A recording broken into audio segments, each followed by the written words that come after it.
The Lord be with you.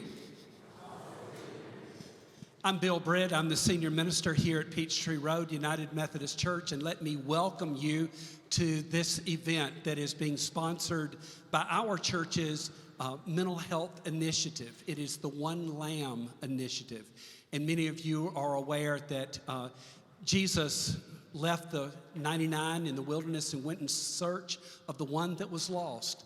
And that's what our church's ministry hopes to be about in terms of mental health awareness. I am so glad you're here tonight.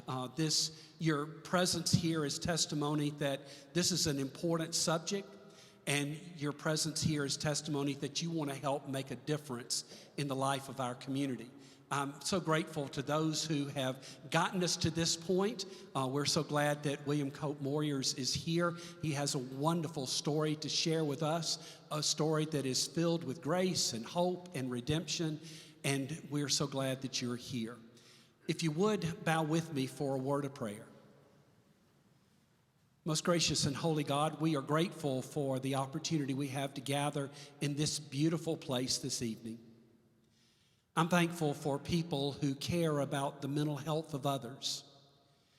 Our church is called to be about the ministry of preaching and teaching and healing to model Christ's behavior in the world.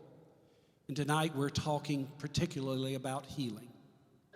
Lord, we're thankful for your healing touch that is available. We're thankful for angels who share the good news with us and with others. And we pray that tonight that you would open our minds and our hearts to receive your word, your mercy, and your grace. We pray for healing and hope and wholeness. And now, God, we pray that you would allow the words of our mouths and the meditations of each of our hearts, may they be pleasing in your sight, for you are our strength and our Redeemer. Amen. And now it is my pleasure to present to you Frank, who is going to come and introduce William Cope Moyers. Frank is one of our wonderful members here at the church who has a calling on his heart to bring mental health wholeness to folks in our community. And so I invite you to join me in welcoming him today as he presents.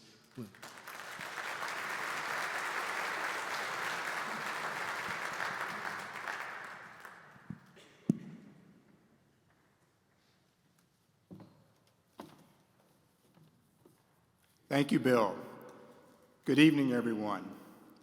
My wife, Karen, and I joined Peachtree Road in 2008. We were quickly accepted as members by the Peachtree Road community. We soon realized, though, how important and supportive this church community would become in our life when we learned about our son's heroin addiction in 2010. We were encouraged by the prayers of all of our many friends. We were also bolstered by the support from our Sunday school class, from our senior minister, Bill, as well as many others. So Stephen, by all accounts, led a perfectly normal life. He had a loving family, he had good schools, and he went to church on Sunday. That was before this awful and stigmatized disease of addiction took control of his life. He cycled through several rehab facilities around the country before he finally landed at Betty Ford in California. And it was there, at Betty Ford in Palm Springs, California, that Stephen finally achieved sustained sobriety. It took 2 different stays there, and with the help of buprenorphine, that is an effective medication that's used against opioid addiction. It was there that he was finally successful. Today I'm proud to say that he is 5+ years sober. And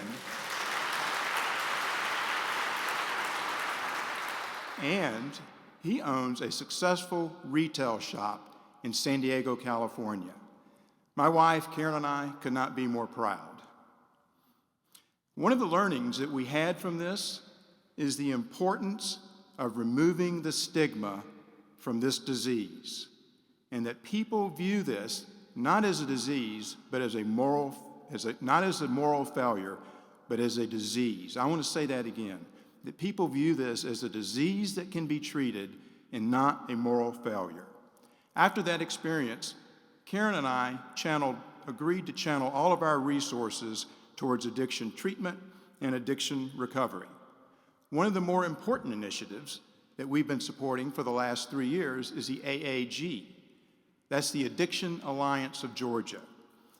It's a collaboration that's been formed by Hazelton Betty Ford and Emory Healthcare to address addiction, addiction treatment, addiction recovery, education, and research. I am also happy to report that the collaboration has been generously supported by the Rollins family, who have been longtime members of this church. It was through this effort with the AAG that we were first introduced to William Moyers by our good friend, Tom Johnson. William has been a friend and a colleague and has offered much support to both Karen and me through this journey that we've had with Stephen. William, we will be eternally grateful for everything that you've done, and Karen and I both, from the bottom of our heart, want to thank you for all of your support. So now, without further ado, William is a best-selling author with his memoir, Broken, and a national addiction recovery advocate. He's the son of Bill Moyers and was employed here in Atlanta, was employed as a writer for CNN before he joined the Hazelton Betty Ford Foundation as Vice President of Public Affairs and Community Relations in 1996. William is married with 3 children and lives in St. Paul, Minnesota. So please join me in welcoming William.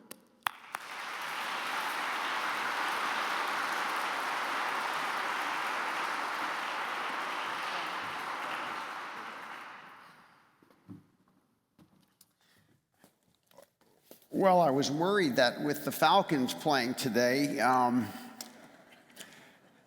might be kind of close and people would be delayed getting here, but I'm glad the game was over early. Anyway, thank you, Frank, for that introduction. Thank you all. Seriously, thank you for being here on a Sunday evening when the world is a busy place and we don't get too many opportunities to catch our breaths.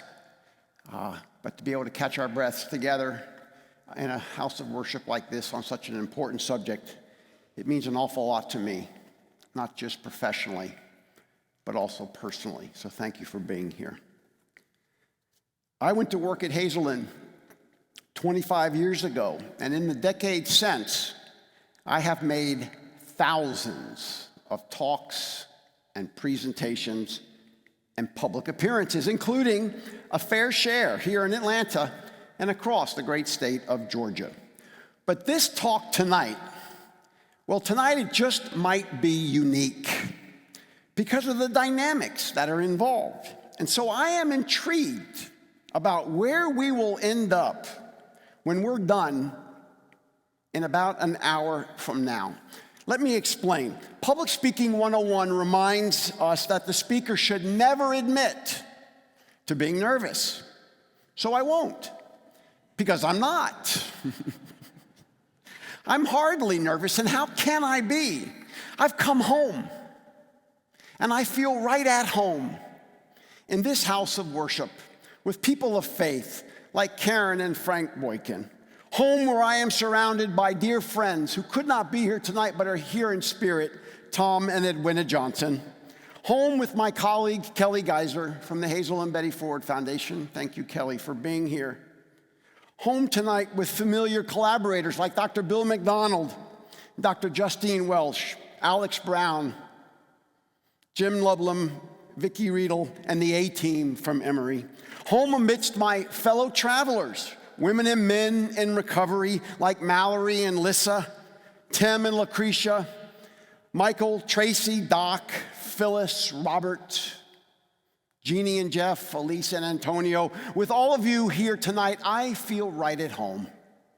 And let me say too, I feel especially close to home because of those of you who I have not yet met, but who have reached out to me in the course of the last few days or the last few weeks to say that you are coming tonight because you too know firsthand the power of addiction, and you too are desperate to share in the solution that matters, a solution that is alive and well in this church, in these pews this evening. Indeed, as we know, addiction always strikes close to home. It is an illness of isolation and an illness of despair. And the antidote to addiction is what? Community. The power of we, the community of hope. And this community is at the heart of my story. And with home being where the heart is, well, my heart is right here in Atlanta, with each and all of you this evening, dearest of friends, fellow travelers, collaborators, colleagues, and intimate strangers too. So, I'm not nervous at all. But I am intrigued as to the dynamics that figure in this event, specifically 3 dynamics. The first one being that this is my very first public talk since March of 2020, on the cusp of the pandemic.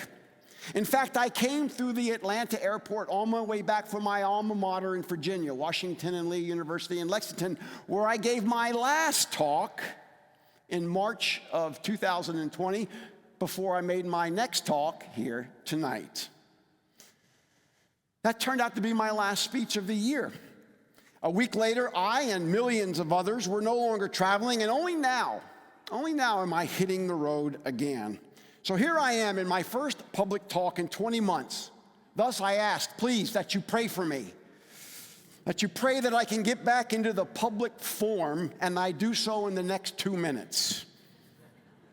That's one of the dynamics that has me intrigued about tonight. The second one is that when Frank Boykin and I first discussed the idea of me coming to this church to speak, it really was in the context of the One Lamb lecture series, an event for the congregation, and yes, an important event for the congregation. Thus, I have initially felt that my true north, the true north of my lecture, would be guided by my faith story. How could it not be, right? Here we are. And certainly I will share a piece of my faith story with you this evening, but seeing all of you here this evening and knowing what is happening in the midst of this pandemic and in the aftermath of this pandemic and in all the messages that I have received in the last couple of days about this event, I realize that this event this evening is more than just about my faith journey.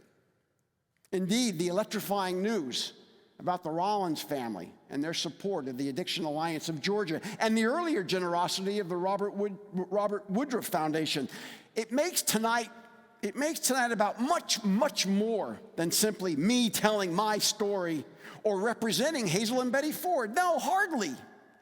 I'm here tonight as one of many who are standing up and speaking out in this community about the Addiction Alliance of Georgia, the collaboration between Hazel and Betty Ford and Emory Healthcare, with a lot of input from the state of Georgia as well. And what a moment this is. What a moment this is for hope. And soon, when we open the doors of the Alliance, a time for help and healing. Help and healing close to home, here at home in Atlanta. So that's the second dynamic that makes my talk tonight about much more than just me. Finally, the third dynamic that I find intriguing, and this one is a bit perplexing, has to do with the fact that whenever I am here in this city and in this state, I always feel the calling to open my lecture with how my first book opens, the prologue of my memoir, Broken, My Story of Addiction and Redemption. Because my story of addiction and redemption is grounded in the truth that Atlanta has always figured prominently in the story of my journey.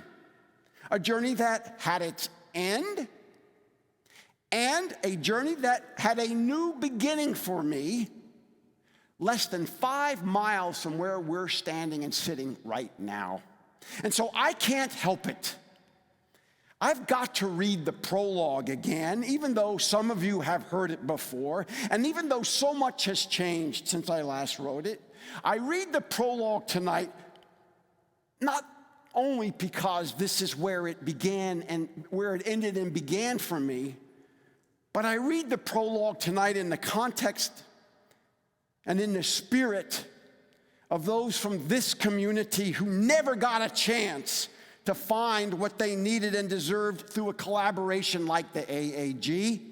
And I read it tonight in the spirit and in the context of all the people who will find what they need at the Addiction Alliance of Georgia. And like me, they will begin their lives all over again, just like I did on the morning of October the 12th of 1994. And this is from the prologue of my first book, Broken. There was a sharp rap on the door, followed by a muffled but unmistakable command from a voice outside in the hallway. "We want the white guy, just the white guy. We know he's in there. He comes out now and there's no trouble for anyone later." I was the white guy, and I knew in that instant that my family's desperate search to track me down had ended at this decayed two-story apartment in a violent pocket of Atlanta's inner city. Terrified, I rushed around the room trying to warn the other crackheads to sit still and keep quiet. "Don't panic," I whispered. "They'll go away." But nobody was listening because everybody was just as high and scared as I was. We bumped into one another as we tried to find a way out, but there was nowhere to go, nowhere to hide. We were like wild animals trapped by a wind-whipped forest fire. Who was out there banging on the door? Was it my mother? My father? My wife? My mind flashed back to that morning 4 days earlier, the morning of October the 8th of 1994, when I left my house in suburban Atlanta, specifically the Morningside neighborhood. I remember kissing 4-month-old Thomas and 2-year-old Henry goodbye. It was a Sunday afternoon, and I told my wife that I needed to run some errands before dinner. Instead, I drove to the parking lot on the corner of Boulevard and Ponce de Leon Avenues, approached a drug dealer with a thick scar running from his left ear down to the corner of his mouth, and paid him $100 for 6 marble-sized rocks of crack cocaine. I held them in my hand and thought, these are going to keep me going for a day or two. They were gone in 4 hours. Now the knocking became a relentless pounding that shook the door frame. I thought about escaping out the back porch to the vacant lot and just running. But where could I go? They would find me, just like they had found me in Harlem and in St. Paul. I'd been running for 5 years, and now I had run out of options.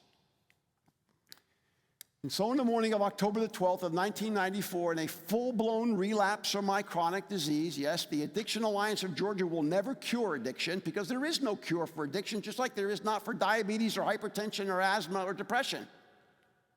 There is a solution, thank goodness. Stephen is in it, as Frank and Karen know, and I'm in it. But there is no cure for addiction, and so if we don't take care of ourselves as people with this chronic disease, what happens? It tends to come back. Just like it comes back for the diabetic who doesn't take their insulin, or the hypertensive who doesn't exercise and quit smoking. And on the morning of October the 12th of 1994, I'm in a full-blown relapse of my chronic disease because I haven't been doing what I need to do to recover. And so what do you think I did on the morning of October the 12th of 94 down there at Ponce de Leon and Boulevard Avenues in a crack house, the white guy? What did I do? I've been running for 5 years in and out of my addiction, and I've run out of options. So what did I do when they're looking for me? I got high one more time. Yes, this is a disease that causes people like us to go in the exact opposite of the knocking door. This is a disease that causes us to go in the exact opposite of the people that love us and care for us. This is a disease that causes us to run away from our faith. I got high one more time, because I couldn't imagine living my life with drugs any more than I could imagine living my life without drugs. I just wanted to die. But I didn't have the guts to pick up one of those. There's only two things in crack houses: desperation, three things: desperation, hopelessness, and weapons. And I didn't have the guts on the morning of October the 12th to find my solution by picking up one of those guns and putting it in my mouth and handing it that way. And so I got high one more time. But so chronic was I with the disease of addiction. What is a chronic disease? It tends to get worse if we don't get better. And mine is getting worse, and I am so sick with it that not even the substance is working anymore for this chronic addict and alcoholic. And I take that hit of crack, and as quickly as I go up, down I go. And this is what happened to me in that last 1 minute, 5 miles from where we are right now. I folded my arms over my chest, longing for comfort and for peace. I was so sick and tired of it all. And in that moment, I realized the hopelessness of my situation. And in a sudden, brief flash of clarity, I asked myself, now what? Now what? I stared at the filthy wood floor littered with half-empty beer cans, cigarette butts, and used syringes. The answer to that simple question, now what? The answer wasn't here in this room anymore. It was all over. I was done. So on the morning of October the 12th of '94, up off the floor of that crack house, I came. And I remember clearly coming up off the floor of that crack house just as clearly as I'm looking at my colleagues from memory down here in the front row. I was not in a cocaine-induced psychosis. I was not in a blackout. I was conscious and knew exactly what was going on. And I can tell you that I remember it, but it was not me that lifted me up off the floor of that crack house that morning, that day, because I had been flattened by the disease. As I said, I couldn't imagine living with drugs any more than I can imagine living without drugs. I was done, but I could not get up off of that floor. I had been crushed by addiction. It tends to do that. But I came up off that floor. What was it on the morning of October 12th, not far from where we are right now, that lifted me up off the floor of that crack house? What was it? It wasn't me. What was it?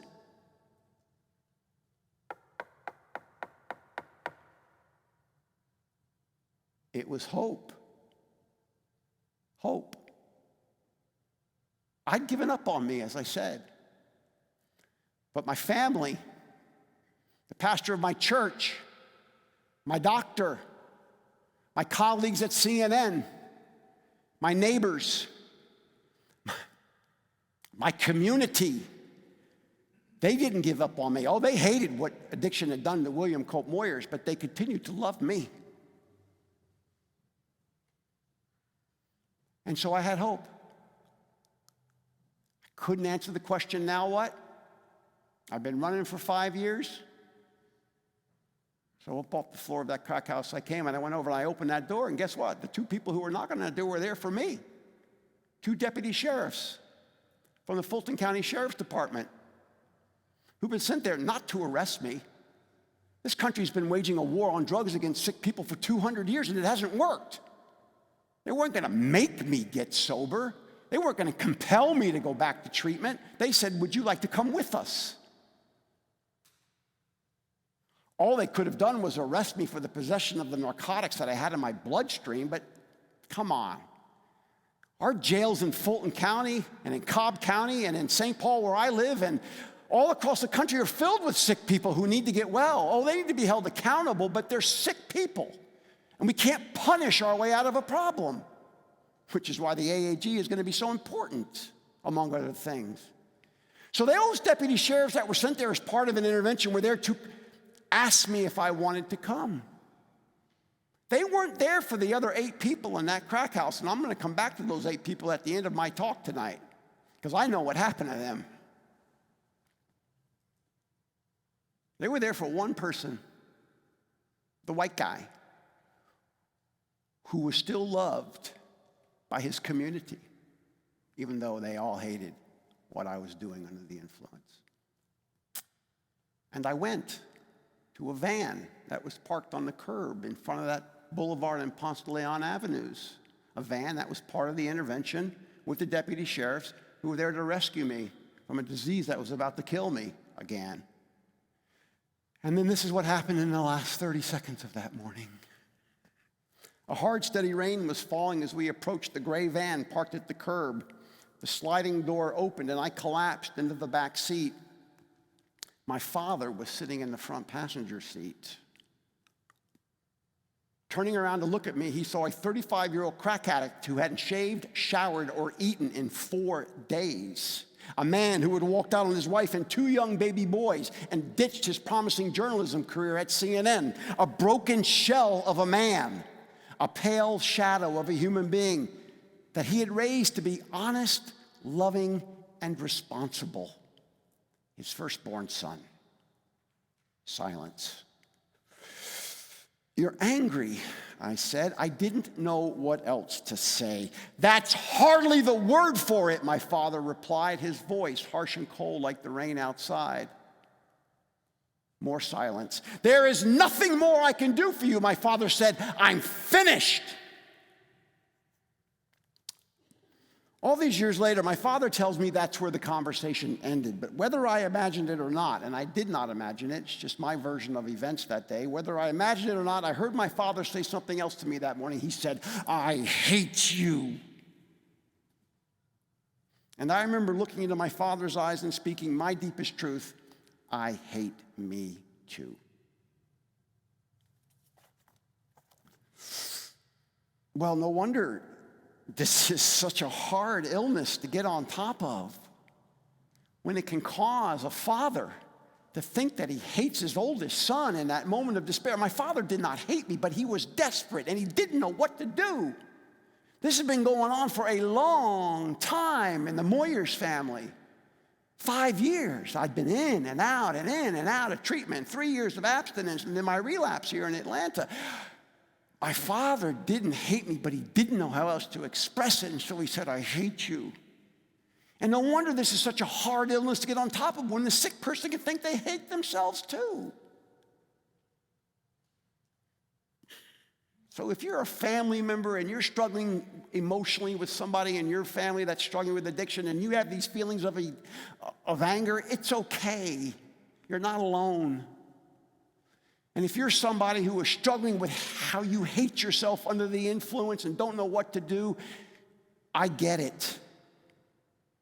Because none of us ever expected that when we would casually use substances, they would end up not just hijacking our brains, but stealing our souls. And the irony of ironies is, and Frank and Karen have been so poignant on this stigma issue, is that for so many of us, if not for all of us, we don't deserve it. We certainly don't look like it, and most of us come from a pretty good background, right? I mean, I lacked for nothing growing up. You know, a lot of people think addiction is a reflection on bad morals or a lack of faith or living under a bridge or not going to college. No. I'm a prime example of the fact that addiction does not discriminate. Because I was raised with everything good. Emotionally, I mean, I had issues as teenagers, and all teenagers have issues, but I was a pretty well-rounded fellow. I was a starting tight end on the high school football team. I played the band and in the band and in the orchestra. I had the same steady girlfriend for 4 years. I mean, I was a pretty emotionally stable guy. So I didn't lack for anything emotionally. I didn't lack for anything financially. I come from a family of means and prominence. Always had money in my pocket. And when I graduated from college in 1981, I graduated without student loans. So I don't lack for finances. Emotionally, I've had it all. Financially, I had it all. Morally, a lot of people think that addiction is a reflection on bad morals. I was raised to know the difference between good and bad, love and hate. I've got good morals. And a lot of people think addiction is a reflection on not believing hard enough up there or up there. No. I always believed. I had faith issues, as we all do, but I was raised to believe. A lot of people, I don't remember who it was that referred to my father, the journalist Bill Moyers. A lot of people know who he is, but he's won 40 or 50 Emmys. He's had a good career at PBS, did lots of good healing in the mind, Joe Campbell and the Power of Meth, and all these other things. People will remember my father was in the White House. Tom Johnson worked for my father in the White House. It was Lyndon Johnson's chief of staff and press secretary. My father set up the Peace Corps under President Kennedy in 1961. Most people don't know this, though. My father is an ordained Southern Baptist minister. When I was born in 1959 in Fort Worth, Texas, my father was in seminary, and he and my mother pastored a small church in Central Texas. By the way, I don't come from a broken home either, as many people think addicts and alcoholics come from. My parents are still living, have been married for 67 years. Just with them last weekend in New York City. So I don't lack for anything emotionally. I don't lack for anything morally. I lack for nothing financially. I lack for nothing spiritually. I come from a good place with two parents who loved me and love me unconditionally, except in those moments when. And so I stand before you tonight to say this is what the addict and the alcoholic looks like. And to Frank and Karen's point with Stephen, this is the kind of family that addicts and alcoholics come from. We're good people. We just have a bad illness. An illness that has two other things that are going on about us in all of that stuff we're raised with. And one of them is this, and you know what this is, right? It's a genetically flawed brain, darn it. It doesn't excuse it, but it explains why. When I voluntarily smoked marijuana for the first time at the age of 15 back in 1974 or 1975, by the way, smoking marijuana before it was anything like the toxicity of marijuana today, legal marijuana. I smoked marijuana because that's what I thought teenagers did. I didn't smoke marijuana to alter my brain or to do anything else or to end up in a crack house. I smoked marijuana because I was a teenager and I smoked marijuana and it turned on a light switch in my brain which I could not turn off of my own free will. Addictionologists, addiction docs understand this genetics predisposition. 1 in 10 of us in Georgia, sometimes 2 in 10 of us in this state suffer from this genetic vulnerability to substances, legal or illegal. And I got one of those brains, darn it. I didn't ask for it. I didn't know I had it. I didn't realize the implications of it, but I got one of those brains. Does not excuse what I would do. But it explains it. It explains why I could go away from the knocking door at first. It explains why I could be in treatment 4 times over 5 years between 1989 and 1994. It explains why you can be raised with everything good and still have this kind of brain. But if some of you are out there tonight thinking, well, thank goodness I don't have one of those brains. Well, let me tell you what. I share something with all of you too, which I think is a part of addiction. And science won't necessarily explain it this way, but I know what it is. Kelly knows what it is, and some of you know what it is too. And it's this. And you know what this is, right? It's as important to what we're doing here tonight as this is. And this is what I call a hole in the soul. A hole, H-O-L-E, in the soul, S-O-U-L. I got one of those holes, and I think all humans have it. It's why we yearn. It's why we want to go to the moon or run the New York City Marathon. It's why we want to raise money for the AAG or go to Bible study. It's why we want to be good grandparents or make a lot of money. There's nothing wrong with yearning. It's part of the human species of creativity. But boy, is it ever dangerous when you yearn for something that you cannot attain. And a lot of addicts and alcoholics yearn for that. You know what that is? It's called perfectionism. You know how hard it is to be perfect in the body of a human being? It's impossible. But I always wanted to be better than I was. I never felt good enough. I never felt like I belonged. I might be on the target, but I was never the center of the target. And I always, well, the big book of Alcoholics Anonymous describes people like me perfectly. They call me restless, irritable, and discontent in my own skin. I always itched like I just wasn't good enough. And that if you would pay attention to me more, then that's what the solution was. And so I was always acting out. I was always seeking your approval, or at least your attention. If nothing more, I wanted your adulation. And when I got it, it took care of this thing. And it's hard to be imperfect in the body of a human being. And it's really dangerous when you've got this hole in the soul and you've got this and you do this or that or that. And when I smoked marijuana for that first time, because it was offered to me and I thought that's what all teenagers did, it turned on a light switch in my own brain, which I could not turn off of my own free will. I developed a baffling inability to just say no. But it also took care of this thing.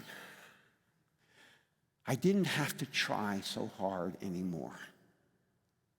And that's my addiction story. You know, I don't really tell much of my addiction story because I'm always about the solution. That's what we do at Hazel and Betty Ford. We acknowledge the addiction side, but we're always about the treatment and the recovery side, the research side, the prevention side. From 1975 to 1989, I used almost every day. I used every day because it took care of this. I used every day because I couldn't stop this from craving. And I used every day because I was scared to death to ask for help. Because we didn't do that back in the 80s, ask for help. We didn't do it in the 90s either, but. And I just went down. You know, I look good on the outside. We all do until we don't. You know, they always say, oh, you're a functioning alcoholic. Well, all alcoholics function until we don't. It just so happens that some stop functioning at 16 or 23 or 40 or 80. But the point of it is that we do until we don't. The disease of addiction is like the disease of cancer. It doesn't strike everybody at the same time or in the same place, or even have the same effects necessarily. I always look good on the outside. I was dying on the inside. And the only thing that solved my dilemma, craving brain, aching soul, I went to treatment in 1989 at Hazelden. I liked it so much I went back in 1991. And they didn't give me a master's for going back that second time. I came to Atlanta because Tom Johnson offered me a job. My life was a wreck. My life was a wreck, as it tends to be, right?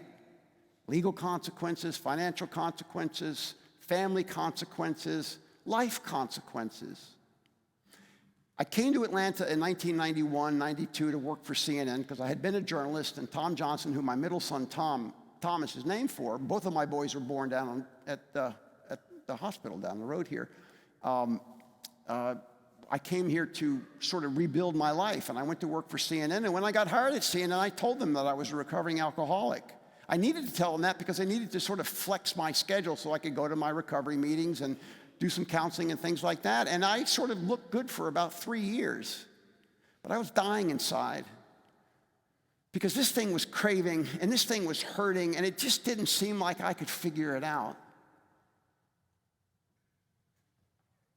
And in 1994, on the morning of October the 8th, I went back out to the crack house at Boulevard and Ponce de Leon Avenues. And as I said, I didn't go there to get high. I went there to die. But the community saved me. Saved me from a disease that could have easily killed me and killed, last year, 93,000 people in this country who died of accidental overdose. 93,000 people. Almost twice as many people that died in the war in Vietnam over 15 years. Oh, and by the way, the record number of accidental overdose deaths last year broke the previous record, which was set the year before. We at Hazel and Betty Ford, I have a hunch that we at Emory Health believe that perhaps addiction is probably the #1 public health crisis in this country, which is why the Addiction Alliance of Georgia is going to be so important, which is why what you all are doing here tonight is going to be so important with what I'm going to ask you to do at the end of the presentation. Whew. If there's anybody out there tonight, and I know there is, who is struggling with addiction or struggling with recovery, as some of us know, the only thing more difficult than living life sober is living life drunk. So if you take away the drunk part, it's still pretty hard to live life, particularly for those of us who have one of these things. And I know how we struggle. I've gotten messages from some of you about how you're struggling and that you came tonight. And my message for you is this: hang in there. Hang in there. It will get better. I'm not going to get better on your time frame or on your wish list, but it will get better. I'm a prime example of that too. Because when I relapsed with my chronic disease in 1994, and when I was delivered from that crack house by those two deputy sheriffs in the Fulton County Sheriff's Department, they took me to Ridgeview, which is a treatment center up in Smyrna. And the reason why I went there was because that's where the employees of CNN would be treated. And so I went there. And when I went there, I did something for the first time in all the other treatments I'd had. Remember, I'd had 4 treatments over 5 years. I did something for the first time, which was, I didn't do it my way. I just went there and listened and did exactly as the doctors told me to do. Why would I not do what the doctors and the therapists tell me to do?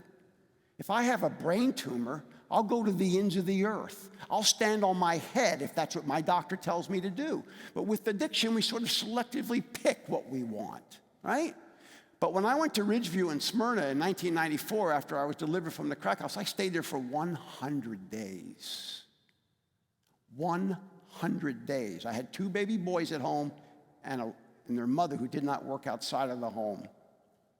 But I went to treatment until they told me to leave. And I will tell you this, when I was on suicide watch for 8 days, 8 days, no shoelaces, no belts, no ties did they give me to destroy myself.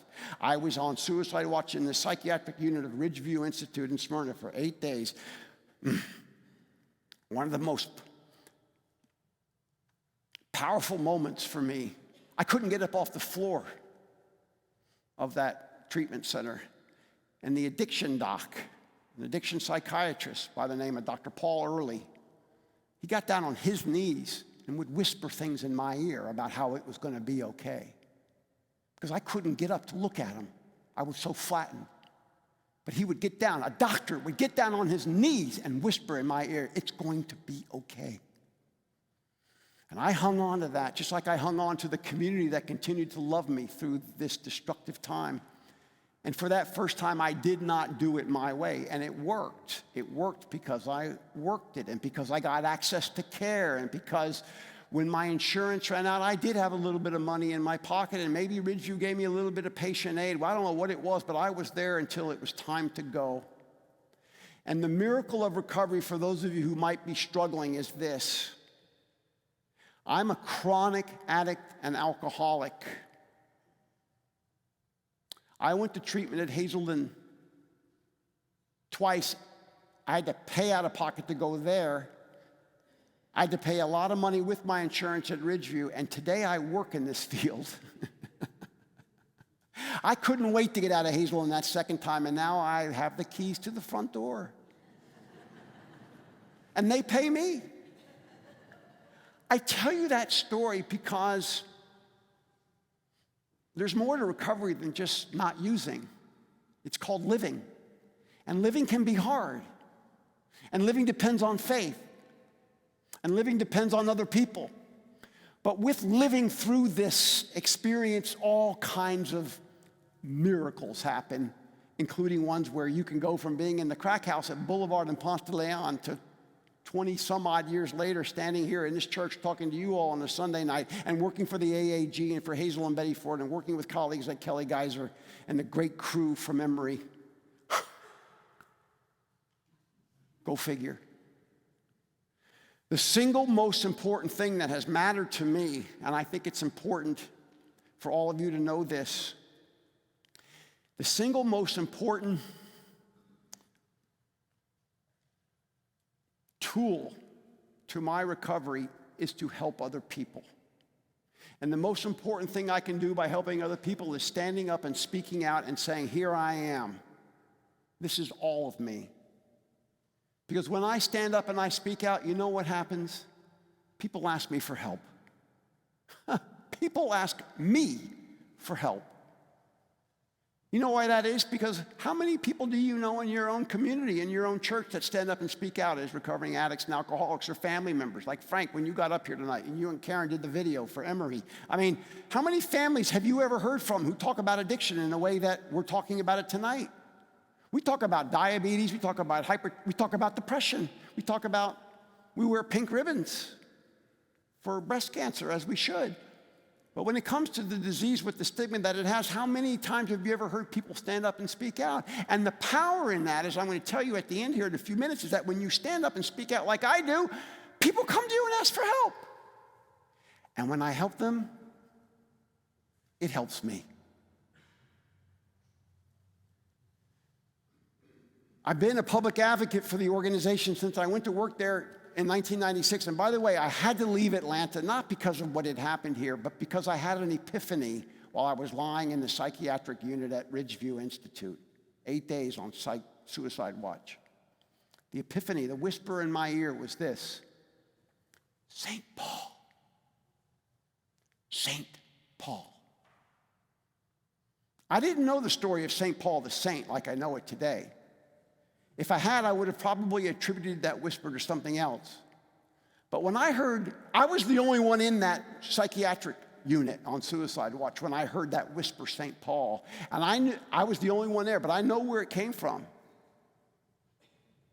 And when I heard that whisper, St. Paul, in my ear, I knew that part of my recovery needed to be going back to St. Paul, Minnesota, where I'd been in treatment in 1989 and 1991, and where there's an extraordinary recovery community like none other in the United States, maybe the world. St. Paul and Minneapolis are the crossroads of recovery in America. There are thousands of us out there. And when I heard that whisper in my ear, I knew that I needed to walk away from journalism. I knew I needed to move back to Minnesota. I didn't know what I was going to do in Minnesota, but I knew that I was being told to do that. And if I was going to recover, I better listen this time, not just to the addiction doc, not just to the counselor, not just to the family therapist, but I needed to listen to my higher power. And I know to this day that what God was telling me to do was to go back to Minnesota and the rest would come with me. It would solve itself. And I went back there in 1995. I left CNN. I told Tom Johnson I was leaving. He thought I was crazy, and maybe I was. But I knew that if I was going to better my chances to recover, I better do what I'm told, not just by the professionals, but by my higher power. And I moved back to Minnesota, and a year later, I blundered into a job at Hazelden. A non-clinical job. I was hired as a public policy advocate, making a fraction of what I had been making at CNN, but it didn't matter. And from that hiring at Hazelden in 1996, I've been there for 25 years. Hard to believe, to come out of a crack house at Boulevard and Ponce de Leon, to go to treatment up in Smyrna, to hear the whisper in my ear, and to move back to Minnesota, and to work for the last 25 years at Hazel and Betty Ford, now that we've merged with them, and to be the public advocate who helps people. Well, there is no greater gift. And I am prime example that you have no idea what's going to happen in recovery, but it's worth it. I want to close by sharing, and by the way, on the faith piece, when I heard that whisper in my ear, and I say this because of where we are tonight, I don't ever probe other people's faith. I don't try to tell other people how to believe because it's not my business. But I will tell you this, for this chronic addict and alcoholic who has been recovering now since I walked out of that place on October 12th of '94, for me, it wasn't about believing in God. I had believed in God. That wasn't as hard for me. But believing in God was not enough for me. I had to trust in God. I had to trust that God could do for me what I could not do for myself. And so when I heard that whisper in my ear, St. Paul, we packed up out of Morningside. 1681 Noble Drive is where we lived, and we moved back to Minnesota. And then I got this job. And I've been helping people as a non-clinician ever since. That's important as we get ready to close, because it's something that happened to me 10 years after I came out of that crack house. And as I was starting to write this book in 2005, I went back to the corner of Boulevard and Ponce de Leon Avenues 11 years after I walked out of there. And I would like to share with you tonight. I've not ever shared this before, though it's in the book. I've never done it publicly.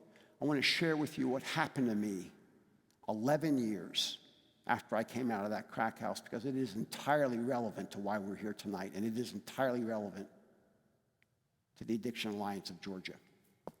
And this is from the chapter at the back of the book called Scarface. You know who Scarface was, right? Okay, well, let's read up on Scarface. This is going to take about 5 minutes, and then we're going to have some Q&A, okay? And we're almost at the end, so hang in there. I've never read this before, but I'm reading it tonight, not because I'm back in Atlanta, but because of the AAG, and because of all the people who are suffering out there and deserve and need what I got more than once. It's a humid day. It's a humid July day in Atlanta, and I've just finished speaking to 300 addiction treatment professionals at a regional conference on addiction, mental illness, and co-occurring disorders. It's dinner time, but I'm not very hungry. I'm tired, but my brain is racing from the events of the day. What I really need, I decide, is a long walk before going back to my hotel room and getting ready for my flight home in the morning. So I walked those streets of Atlanta for about 5 minutes. And then I had the idea that I would go back to the corner of Boulevard and Ponce de Leon Avenues and see what was going on there, because I knew I was writing this book, and I just wanted to go back and see what it was like. And I had a cab driver take me there. And I got out of the cab, and this is what happened. A man approaches me on the sidewalk. His shoulders are slumped, and he keeps his eyes firmly fixed on the pavement. In one hand, he grasps a paper bag with a bottle of booze hidden inside, and in the other hand, he holds a box of chocolate Girl Scout cookies. As he passes me by, I notice a long scar. Yep, I notice a long scar running from his left ear down to the corner of his mouth. He doesn't recognize me, but I immediately know who he is. It's Scarface, the crack dealer I first met in the insanity of that summer in 1994. Hey, I know you. Do you remember me? I say, reaching out to shake his hand. But how can he know me? I'm William, clean and sober, living in Minnesota, and he's Scarface, still addicted, still struggling to survive. He looks confused. He's trying to size me up while casting a furtive glance at the cell phone attached to my belt. Does he think I'm a cop out to arrest him? A street preacher hoping to save him? A social worker intent on helping him? I keep talking. I don't want to lose him. There's an urgency in my voice that borders on desperation. I want him to remember who and what I was so he can see who and what I am today. I need him to see that if I made it, so can he. Hey, I'm the guy that you smoked crack with 10 years ago, I say. Don't you remember me? You took me around this neighborhood and introduced me to all the other crackheads right here in one of these buildings. You helped me to find the crack dealers. I gave you money and you gave me crack. Do you remember? He looks perplexed now. For a moment, his eyes try to focus, not just on me, but on that time and place a decade earlier. But nothing has changed in his life. Nothing has changed in his life. So he can't imagine the crack addict he knew back then as the man who's in a suit talking to him now. For Scarface and for millions of other addicted people, time is just one long series of moments spent trying to get high or stay high. He doesn't remember me. What's your name? I ask him. He keeps staring at me, clutching his bottle of booze and his box of cookies. I'm William, I say. You're Scarface, aren't you? He chuckles and smiles nervously. He glances over his shoulder. Then slowly, his eyes meet mine. He nods. It's Scarface.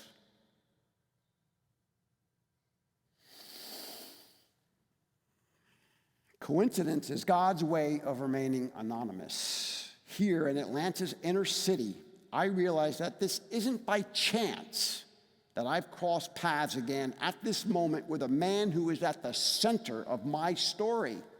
The link between the way I used to be and the way I am now. Talking fast, I try to condense the last decade of my life into a few sentences. I live in Minnesota now. I got clean and I haven't had a drink or a drug since I left this neighborhood in 1994. I went to treatment and now I work for a treatment center.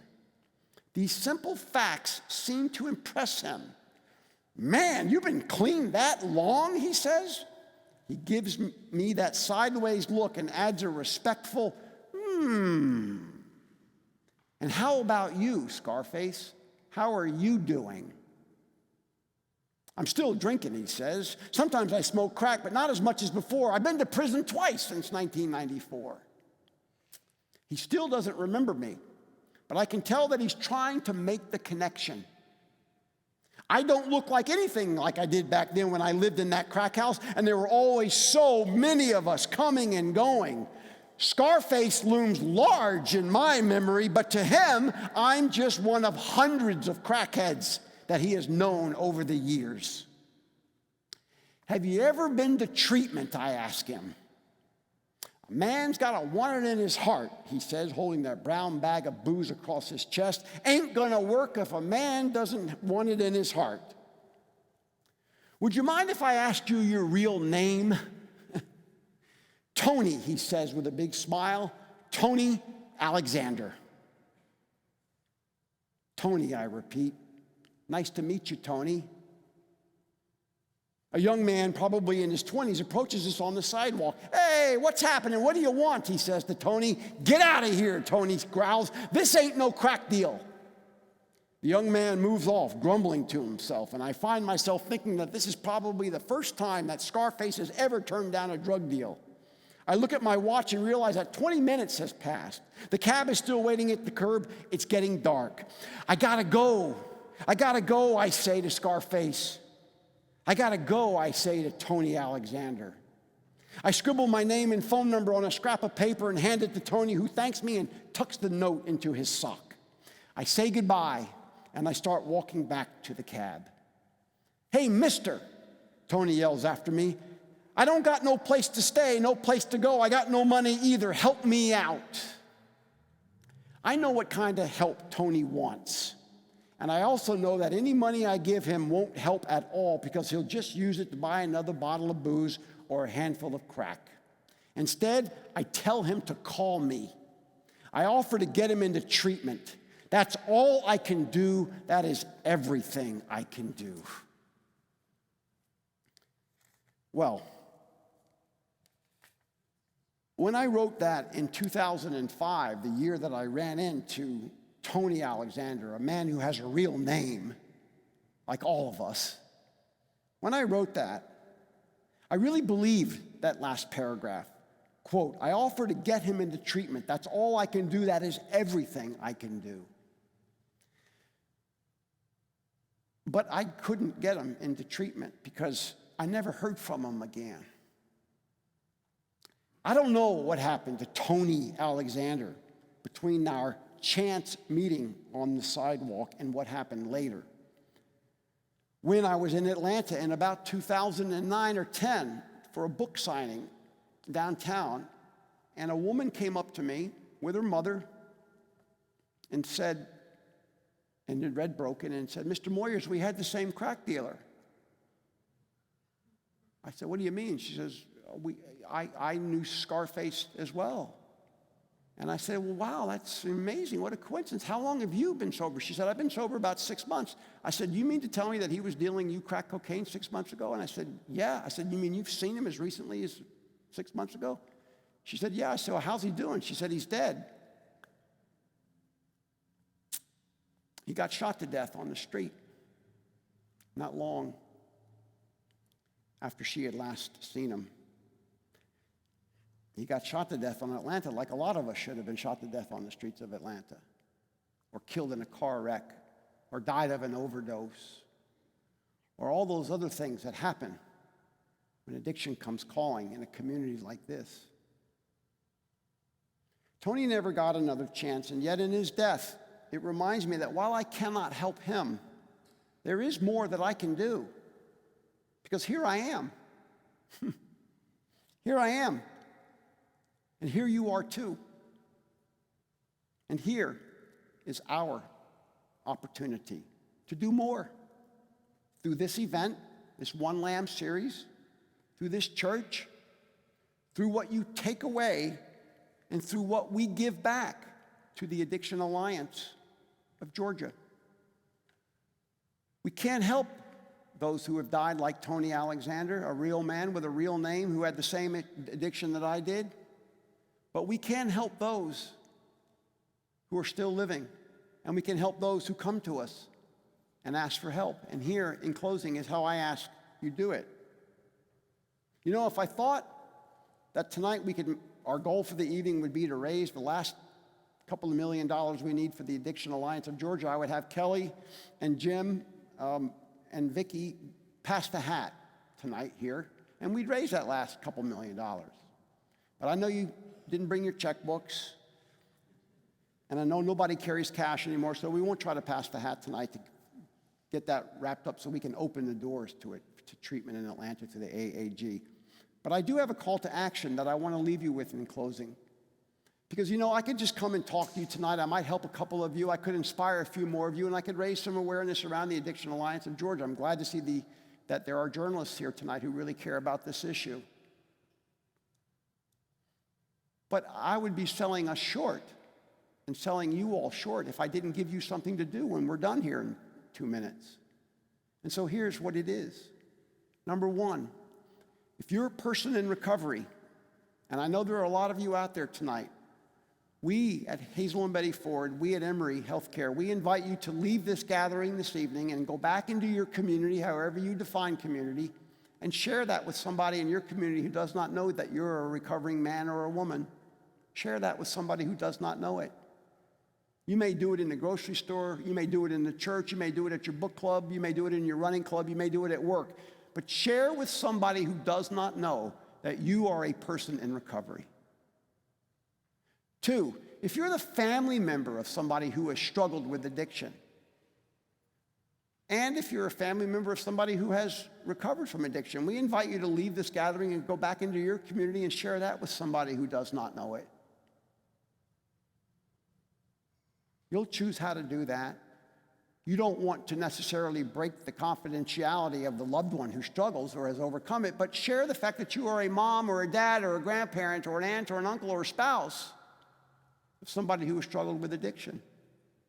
Thirdly, if you are a professional who works in the field, and I know there are some counselors, some addiction docs, and others, if you're a professional who works in this field, leave this gathering this evening and go back into your community, however you define it, and start to talk about your successes.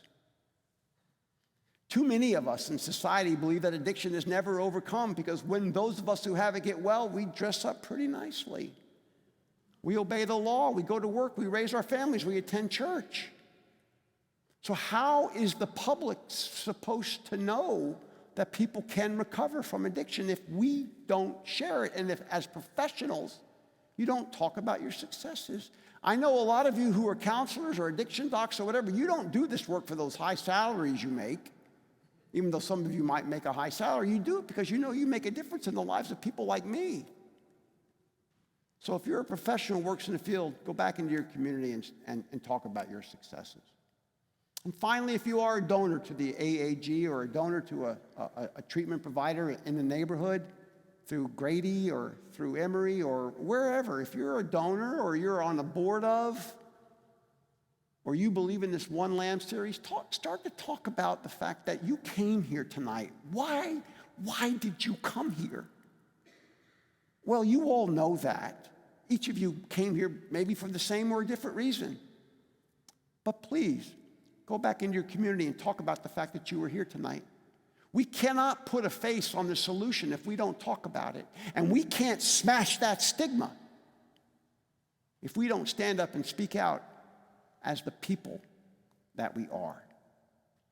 I ask you to do those things because of this in closing, and this is from the epigraph of my book. It's 3 paragraphs, and then we're done.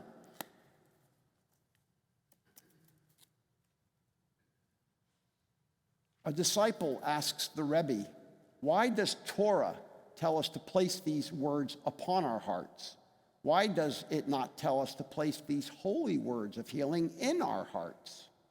The rabbi answers, well, it is because as we are, our hearts are closed, and we cannot place the holy words in our hearts. So we place those holy words on top of our hearts, and there they stay until one day the heart breaks and the words fall in. Take the words that have touched your life here this evening and place them on the hearts of somebody who's suffering, somebody who's ignorant, somebody who believes in the stigma of addiction. You may not change them tonight. They may not ask for help tomorrow. But if you take the words that you've learned here tonight and put them on that heart, one day that heart will break and those words will fall in. Thank you very much.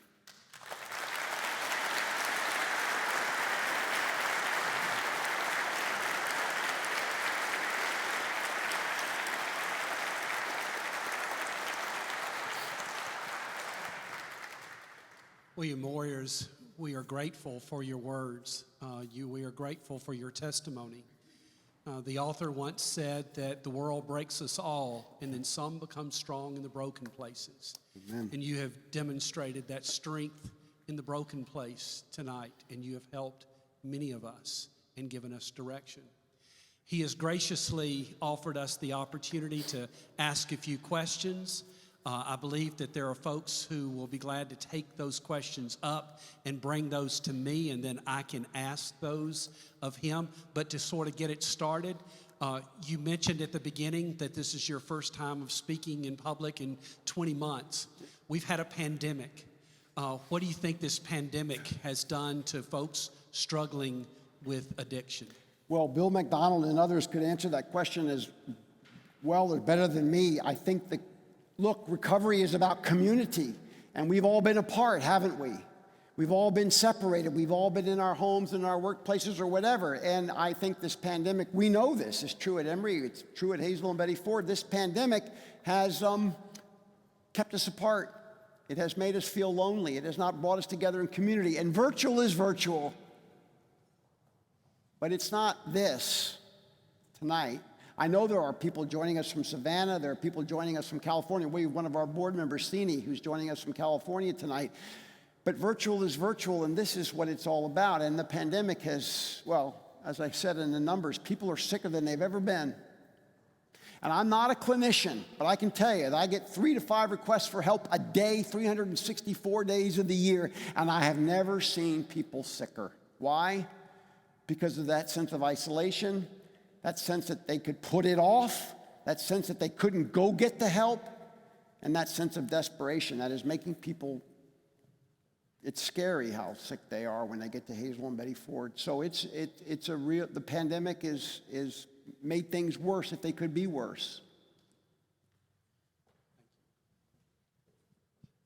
There are numbers of folks that are trying to help.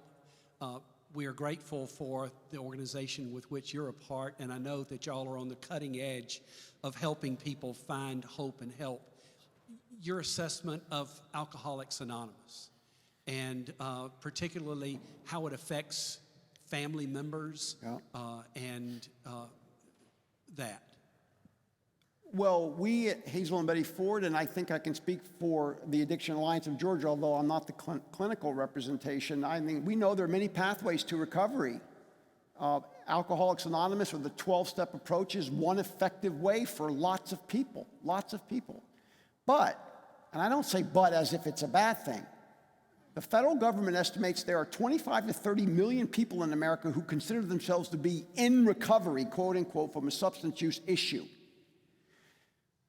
But if you talk to Alcoholics Anonymous general office in New York, they'll tell you they only have 2 to 3 million active members.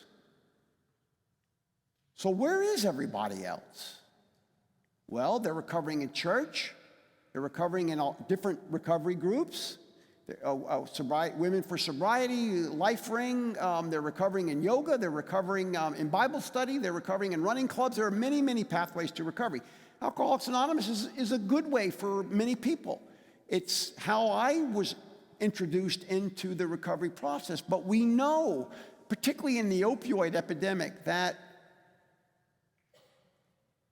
there's much more to recovery for people who are struggling than just working steps, even though steps can be important. Medication and other tools are important, not just adjuncts, but important pathways for people to recover. So AA is great. I like AA, but I recover differently than I used to because it's just part of the journey. I would say that if you are somebody who doesn't have any other way to find a recovery meeting, you can find a recovery meeting in AA and you can go there and experience it. And by the way, Al-Anon is really, really important too. I'm a double winner. It's a long story, it's in something else. But I used to think that it was hard to let go of alcohol and other drugs. What I discovered, it's hard to let go of other people, especially those I love and care for and think that they should do what I tell them to do. And so I almost went crazy about 10 years ago, and I don't say that lightly, but I almost lost my mind trying to control somebody else that I cared for deeply, and it was only through Al-Anon that I found a way to let go of that person, even though I continued to love them. So the 12 steps is great, but it's not an end-all, and it's not the only way for lots of people. Is it difficult to come back to Atlanta? No, I love it, and I love it.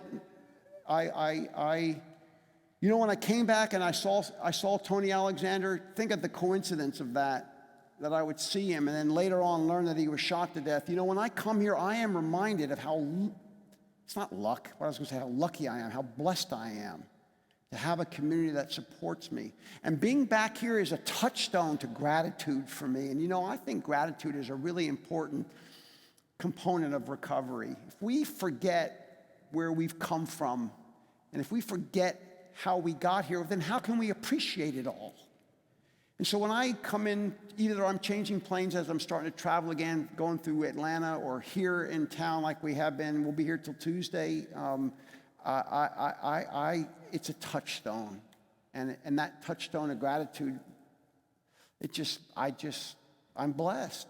By the way, I want to say I'm going to do some media tomorrow with Jay Watson and some others. And I'm going to be on Georgia Public Radio on Wednesday live. I just found this out 5 minutes before we started, for a whole hour, talking about the AAG and other things. So we'll have a lot of more conversation about this. Let me just say this last thing too. When I come back to Atlanta, I have a lot of humility.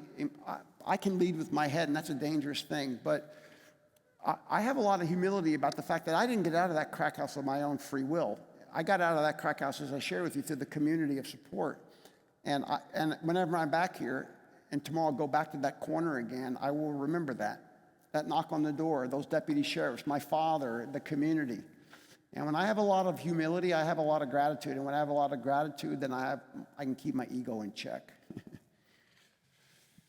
Two final questions. One, there are parents here. Yeah. And struggling with their children.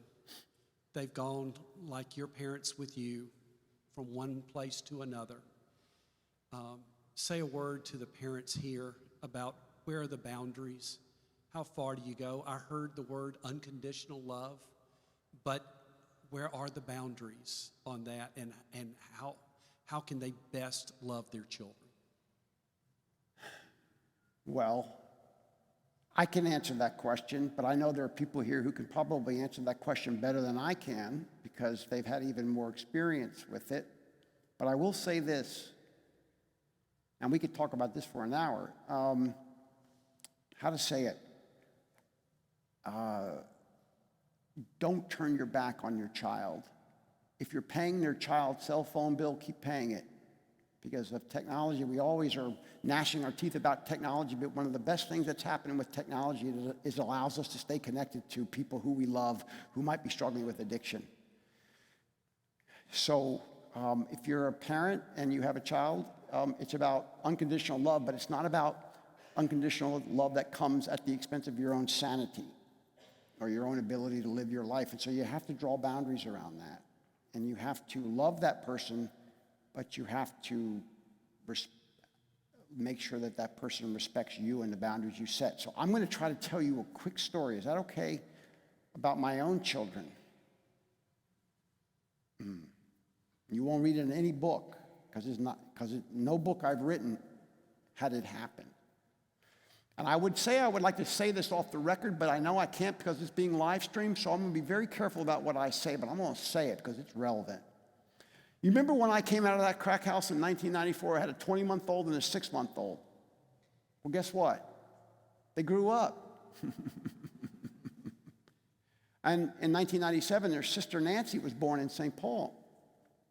And my children are all adult children now, right? Well, I and their mother are the best models of prevention that exists, right? Because we're recovering people.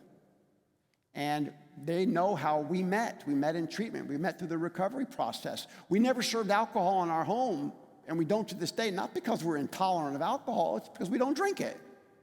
We have better catered parties because of that. We don't have to worry about the alcohol bill. And, but we always talk to our children about the dangers of substances, in part because they're the product of 2 alcoholic parents. And you know what science tells us about the parent genetics. My children are 5 to 10 to 20 times more susceptible to substances than their using buddies or their classmates in school. So, and plus they knew where dad worked. So we couldn't deny anything, and we modeled good behavior. But I'm no dummy. I knew that, my kids are going to be teenagers at one point, and teenagers experiment, and all those other things that we all know about. So I decided to incentivize my children. I said to my children, if you wait until you're 21 to experiment with substances, I will buy you a new car. Now, why did I tell them that? 1, because I wanted them to wait. Why did I want them to wait? Because the brain is the last organ in the body that develops, and it's the brain where decision is made and risk is weighed. So I wanted my children to wait until they were 21 so their brains could develop. And also, that's the drinking age. It may not have been the drinking age in our generation, but that's what it is today. And I want my children to obey the law like I want them not to text, and I want them to fasten their seatbelts. But I said, I'll buy you a new car if you don't experiment. Well, Henry is 29, Thomas is 28, and Nancy is 24, and I don't owe any of my 3 children a new car. Think about that. If you're a parent, you think about that. My children come from 2 recovering people. Their dad works at Hazel and Betty Ford. Their pictures are in the book. And they still experimented.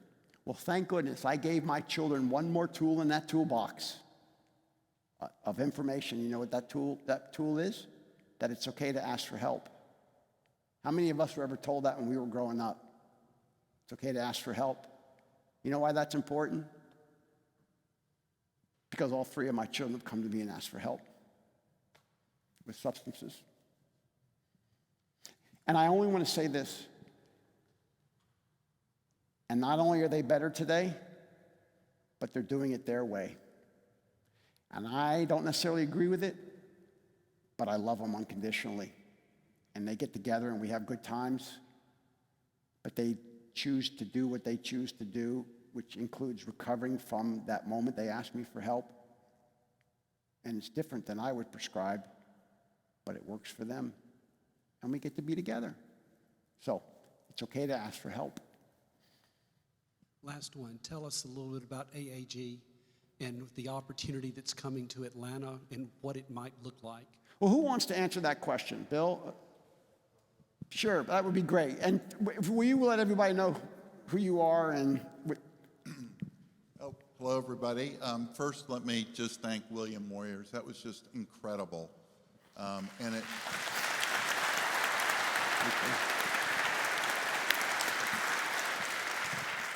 I'm a psychiatrist at Emory, and this humbles me every time I see it, that I learned a lot more from my patients than I ever have learned from a textbook.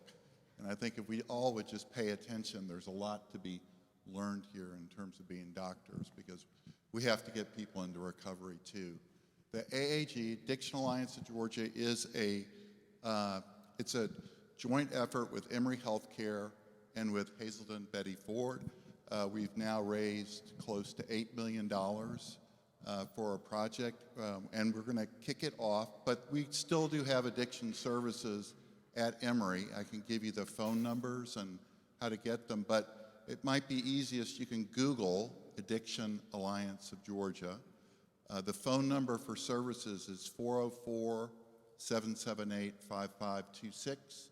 And the person, Justine Welch, couldn't be here tonight, but the person who runs the program actually is double boarded in both child and adolescent as well as addiction services. So she treats patients 14 years and older. She has an 81-year-old and she has 14-year-olds in treatment, and will treat for any type of substance abuse, and has a number of tools in her toolbox, such as using medication-assisted treatment, which Hazelton Betty Ford has really revolutionized that in terms of treatments. And it's a wonderful program that's already there. Hopefully, with this money, we'll get started and develop a program with a physical space where we'll be. Right now, we're in Executive Park, Building 12, where all of our psychiatry services are. But again, thank you, William. Yeah, and if I could just add, it's a modest effort. It's a very modest effort at the beginning. All things need to be.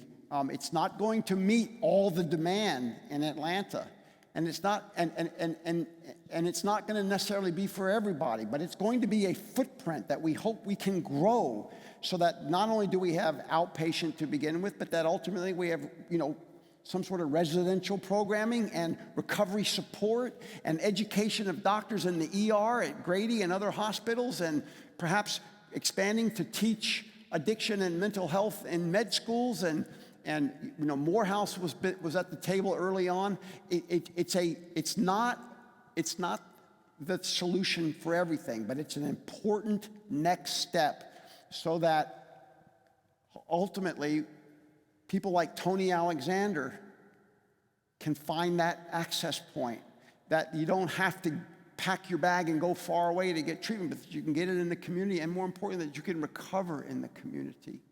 I think it's going to take, several more. I think we're going to finish raising the money that we need. Kelly's going to do that. The incredible team, and Alex and his team at Emory are doing that, and it will be our presence with Emory in this community, which will then lead to many more good things over the years. And I just want to say, too, thank you all for staying later than we ran over, and for being here, and for being that messenger for those people who didn't come tonight but wanted to, or those people that don't know they need to. Go back out into that world and place those words that you heard here tonight on their hearts, and then one day that their hearts will break and the words will fall in. Thank you. Thank you. Thank you.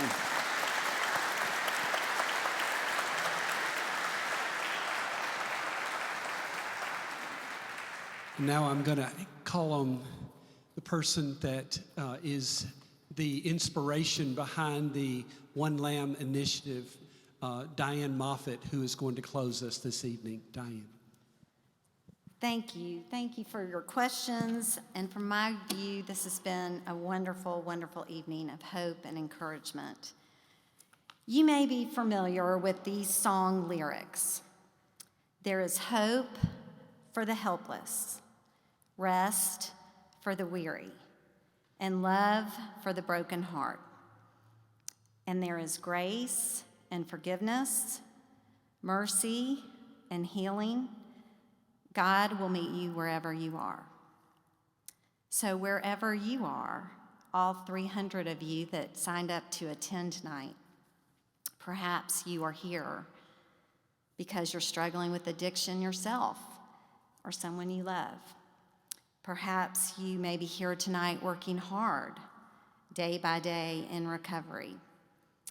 Or perhaps you are here tonight to learn and stand together as a community who takes action to give support, to remove this stigma.